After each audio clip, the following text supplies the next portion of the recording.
Bonjour et bienvenue dans Passage au Vert, votre magazine de l'art de vivre vert. La taxe carbone n'a pas très bonne réputation et pourtant il nous faut renouveler nos choix d'énergie.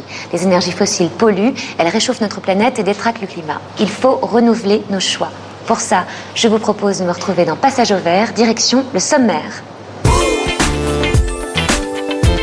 Dans cette émission, une grande première avec, eh oui, un village entier qui passe au vert, le hameau des Buis.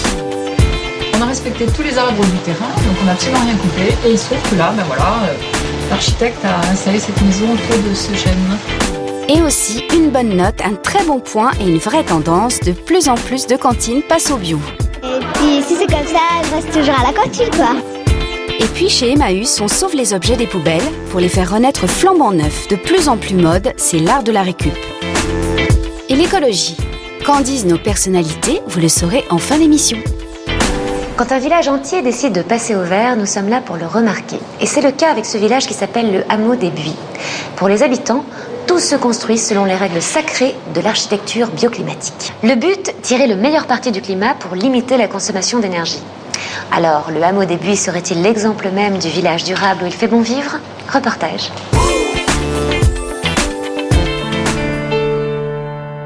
Le village s'appelle le hameau des Buis. Et plus on s'en approche, plus l'odeur de bois est saisissante. Du bois ardéchois, bien sûr, un matériau vénéré sur ce plateau.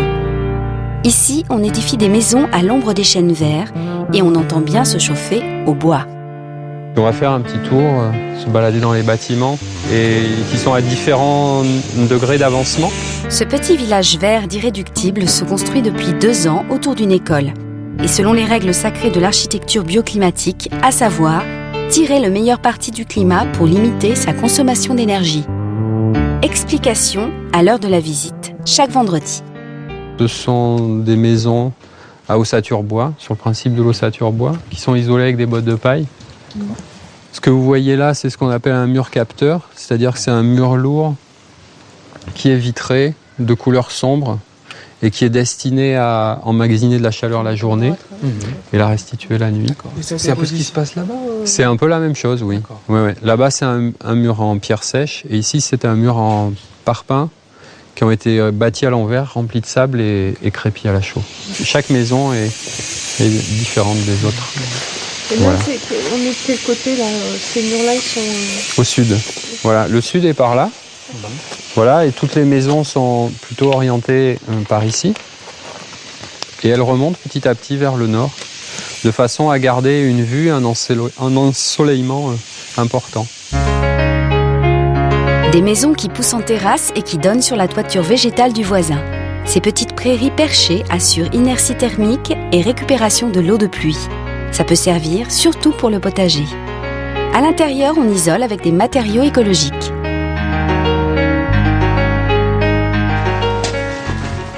Il y a du liège en isolant. Ça, c'est du terre-paille qui a été coffré sur place, rempli, décoffré. On remonte la planche, on remplit à nouveau, etc. Tous ces murs-là sont faits comme ça. Une partie des murs sont habillés en bardage. Ici, c'est un toit en peuplier. Le hameau comptera en tout 20 logements, du studio au T4. Et si leur prix de vente est plus élevé qu'une maison classique, comptez environ 20% de plus. Ils ont déjà trouvé acquéreur. Des propriétaires qui mettent parfois la main à la pâte. Ici, on construit des briques en terre-paille. Comment vous faites pour après, le long des murs, faire tenir les pierres ? Vous les montez comment ? Parce que le blanchage, on met des planches au fur et à mesure. Ça permet d'avoir de pouvoir monter des cloisons en hiver alors que ça ne sèche pas en hiver. Donc les briques, elles sèchent beaucoup plus vite parce qu'on va les mettre à sécher ici sous la serre, elles auront de l'air tout autour. Dans celles qu'on fait là, elles vont être sèches, elles vont sécher quand même. Je ne sais pas combien de temps, ça dépend du temps, ça dépend de la saison. On n'a pas affaire qu'à une population d'écolos purs et durs, qui sont des anciens de la partie. C'est des gens qui sont des fois dans la découverte la plus complète de tout ce qui se fait, qui sont donc dans une nouveauté. Et ça, nous, c'est très agréable parce qu'on s'aperçoit que ça enrichit complètement tout ce qui se passe ici, d'avoir des gens qui viennent de tous les milieux et vraiment sans a priori. On a des futurs résidents qui travaillent sur le chantier et après, on a des bénévoles qui sont de passage et qui en profitent soit pour se former, soit pour donner un coup de main, soit les deux. Et des gens même qui en profitent carrément pour, au-delà d'une formation ponctuelle d'une quinzaine de jours, veulent rester là des mois pour vraiment apprendre le métier, quoi. Brasser les âges, les générations et les parcours, c'était aussi un axe majeur du projet. Le pari est réussi sur le papier, mais aussi sur le terrain. Enfin, plutôt sur le chantier, avec ce flux de bénévoles, d'encadrants et de futurs propriétaires.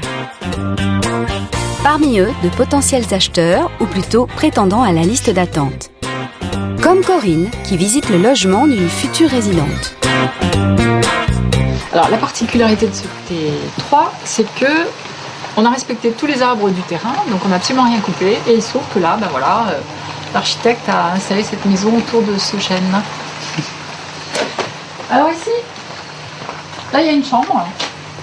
Et moi, le moteur, c'est déjà un rêve d'il y a 30 ans parce que ça fait des années que j'ai demandé à mon mari de construire en terre-paille et il m'a toujours dit « c'est la maison de Picochon ». Non, on construira en dur.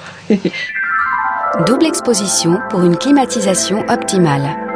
En revanche, pas de grande surface, mais il est prévu que les appareils électriques, machines à laver ou aspirateurs soient mutualisés. Corinne émet encore quelques réserves. Je veux dire, je me pose la question par rapport à vos toilettes sèches qu'il y a à l'extérieur, tout ça. Oui. Bon, pour le moment, c'est vrai que je campe, je suis là en bénévole et donc la nuit, j'hésite déjà à me lever. Mais donc, est-ce que dans vos espaces ici, il est prévu que vous ayez des commodités Donc il y aura des toilettes sèches, comme tu aurais des toilettes à eau, quoi. C'est exactement la même chose. Donc ça reste le principe de la toilette sèche. Ouais. Ah oui. Vivre dans des bâtiments à très haute performance énergétique demande peut-être quelques ajustements. Mais un coup d'œil sur l'environnement devrait aider à faire passer la pilule. Le hameau des Buis relève le défi du village durable.